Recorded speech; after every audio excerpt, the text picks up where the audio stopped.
पाकिस्तान से भी आते हैं, इस्लाम ये क्या बोलते हैं, कराची, लाहौर, जितना सिंधी जो आते हैं ना। सामने देख रहे हैं वो है सीता कुंड द्वार।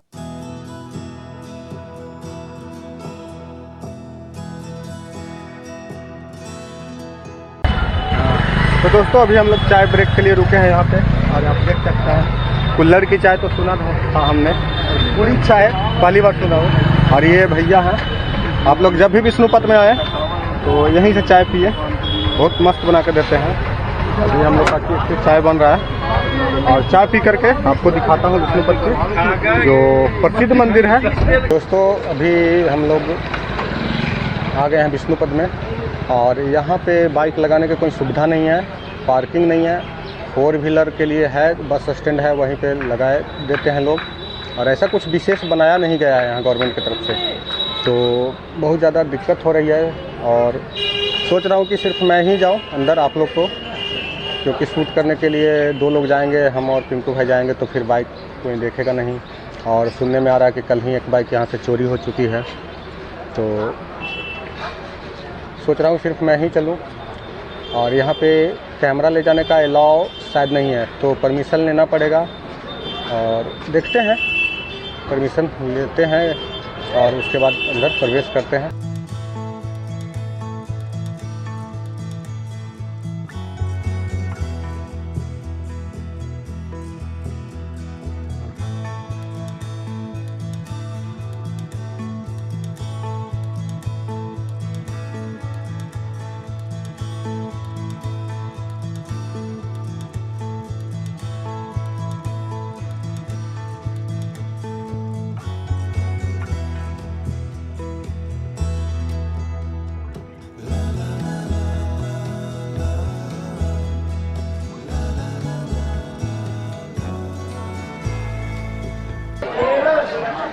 ये है मेन मंदिर द्वार विष्णुपद का, और ये आप देख सकते हैं फूल पत्ती मालाओं का दुकान है, और ये है मंदिर परिसर।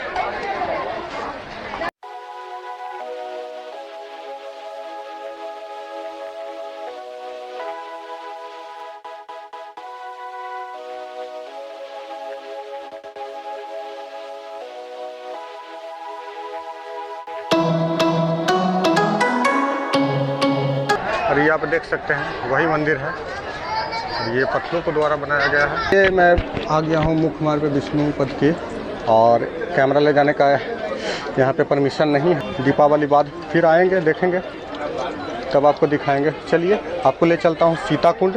हम लोग आ गए हैं अभी सीता कुंड, चलिए आपको मैं दिखाता हूँ सीता कुंड। वो जो सामने देख रहे हैं वो है सीता कुंड द्वार।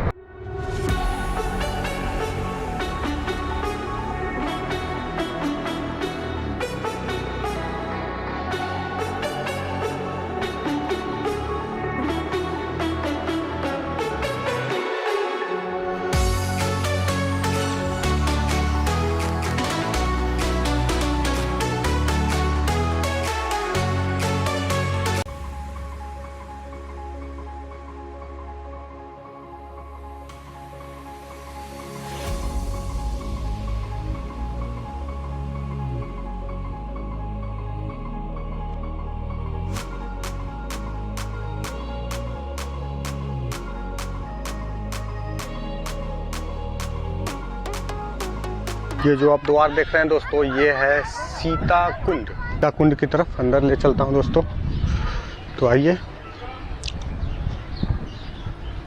कहा जाता है जब सीता माँ यहाँ पे पिंडदान कर रहे थे तो राजा दशरथ जी का हाथ निकला था। वो अभी तक देखिए आप यहाँ आपको देखने को मिलेगा। ये जो आप देख रहे हैं वो हाथ निकला हुआ है, वही राजा दशरथ जी का हाथ है, जो सीता माता के द्वारा पिंड दिया गया था। अभी हम आ गए हैं सीता कुंड के पास में, आप देख सकते हैं, और रविशंकर पांडे जिससे हम बात करने की कोशिश करते हैं कि क्या इसकी खासियत है, क्या मान्यता है। तो सर बताइए यहाँ की क्या खासियत है। यहाँ पर दशरथ जी का हाथ निकला था, कैमरा नीचे कीजिएगा, वो यही हाथ है, और वो सीता जी बैठी हैं इधर यहीं पर पिंड दान दिए थे, जो एक पिंड ये हाथ में है, हाँ, और 2 पिंड बगल में रखा है। अच्छा, यही सीता जी हैं। ये त्रेता युग का कहानी है। यहाँ पे दशरथ जी का हाथ त्रेता में निकला था, जिस समय रामावतार हुआ था। तो वही सीता माता ने बालू को पिंड दिए। राम लक्ष्मण दोनों भाई नहीं थे, बाजार गए थे सामान लाने के लिए। इसी बीच यहाँ हाथ आया, ऊपर से आकाशवाणी हुआ कि पिंडदान दो। सीता माता कहें हमारे पास कुछ नहीं है, पिंडदान का सामान लेकर आ जाएंगे तब मैं आपको पिंडदान देंगे। दशरथ जी सूक्ष्म शरीर में आए, बोले कि जो कुछ है हमें दे दो, नहीं तो मैं श्राप देकर चला जाऊंगा, क्योंकि सूर्य अस्त होने वाला। सीता ने कहा हमारे पास केवल रेत है, कहिए तो मैं इसे पिंडदान दे दूँ। तो वही बालू है ना, ये इसका वीडियो कर लीजिएगा। ये जो बालू है ना, इसका गोल बनाकर अभी भी इसी का पिंड यहाँ पे दिया जाता है। सीता कुंड इसी से प्रसिद्ध है। तो ऐसा गोल बनाकर दिए, जो एक हाथ में है, दो बगल में रखा। राम लक्ष्मण दोनों भाई आए पिंड का सामान लेकर। सीता जी बोली कि हम पिंडदान दे दिए। राम जी को मन में विश्वास नहीं हुआ। उन्होंने कहा कोई विटनेस है? तो माता सीता ने बताया कि 5 विटनेस है, जिसमें से 4 लोग ने झूठा बोल दिया कि हम सीता जी को पिंडदान देते नहीं देखा। माता सीता ने क्रोध में 4 को श्राप दे दिए, जिसमें वो कौन कौन चारों थे? हाँ, जिसमें पहला एक नदी था। इस नदी का नाम फाल्गु नदी। अच्छा। ये नदी कोलाहल पर्वत से निकला। तो माता सीता ने इनसे पूछने लगी, रामचंद्र जी आए उधर से, तो कि क्या माता ने पिंडदान वास्तविक में दिया? तो ये नदी ने झूठा बोल दिया कि हमने नहीं देखा। तो माता सीता ने इनको श्राप दे दी कि जब बारिश होगा तो जल रहेगा, नहीं तो आप सूखे रहेंगे। दूसरा गयापाल पांडे से पूछने गए, उन्होंने भी झूठा बोला। उनको श्राप दी कि आप कली काल में लाखों रुपये मिलेगा तो संतोष नहीं, भिक्षुक दलित रहेगा। अच्छा। तीसरा गौ माता, उन्होंने भी झूठा बोला। उनको श्राप दी कि आप कली काल में गंदे पदार्थ का सेवन करेंगे। अच्छा। चौथा तुलसी माता, उनको श्राप दी कि आप गंदे जगह पे जन्म पाएंगे। तो जैसे तुलसी को घर में लाकर लगाते हैं तो साल भर 6 महीने में सूख जाते हैं, अन्यथा और देखिए गंदगी जगह पे उसका आगमन या जन्म जो होता है वो हरा भरा रहता है। तो यदि आप सवाल करें कि तुलसी ने क्यों झूठा बोला, तो माता सीता ने तो केवल बालू उठा कर दे दी, और पिंड में सारा सामग्री आता है, दूध, मध, फूल, तुलसी, पान, बहुत तरह का आता है। तो इन्होंने ऐसा कुछ नहीं किया, केवल बालू उठा कर दे दिया। तो इसलिए तुलसी ने देखा कि यदि हम झूठा बोल देते हैं तो भगवान फिर से दोबारा पिंडदान करेंगे, तो मेरा हाथ में बढ़ जाएगी, इसलिए नहीं झूठा बोला। चलिए। तो भगवान विष्णु के चरण पर तुलसी चढ़ता है, मस्तक पर नहीं। 5वां वट वृक्ष, वो सत्य बोला। तो माता सीता ने उनको अक्षय प्रदान दी कि जब तक सूर्य चंद्रमा आकाश पाताल रहेगा तब तक पृथ्वी पर आप विराजमान रहें। उसी वो वट वृक्ष अभी, हाँ, अभी मंगला गौरी के पास में है, अक्षय वट लिखा है। अच्छा। उसी समय का ये हाथ है दशरथ जी का, ये सीता जी, यह स्टोरी। और यहाँ पिंडदान करने कहाँ कहाँ से लोग आते हैं? पिंडदान करने के लिए समझिए पूरे भारत। अच्छा। अभी तो विदेश से भी आने लगे हैं, जैसे नेपाल हो गया, जैसे इधर पाकिस्तान से भी आते हैं, इस्लाम ये क्या बोलते हैं, कराची, लाहौर, जितना सिंधी जो आते हैं ना, ऐसे गुजराती, राजस्थानी, इधर साउथ के भी आते हैं, मैंने बहुत आते हैं। ये तो लॉकडाउन के चलते, नहीं तो अभी इतना बात करने का ही मौका यहाँ पर नहीं रहता। चलिए ठीक है, आपसे मिलकर बहुत खुशी हुई। ठीक है, मेन यही हुआ। यहाँ पे भी एक मंदिर है, आपको दिखाने की कोशिश करता हूँ।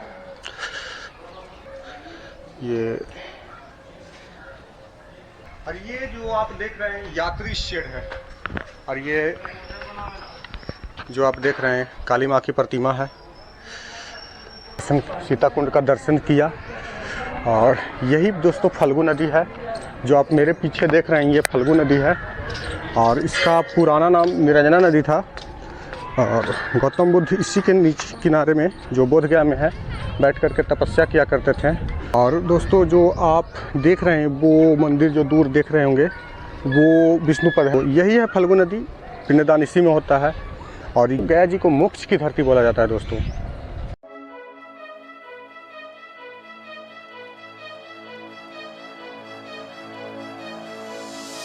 Can you hear my heartbeat calling? Can you feel the love we're falling? Just take my hand and take me home tonight.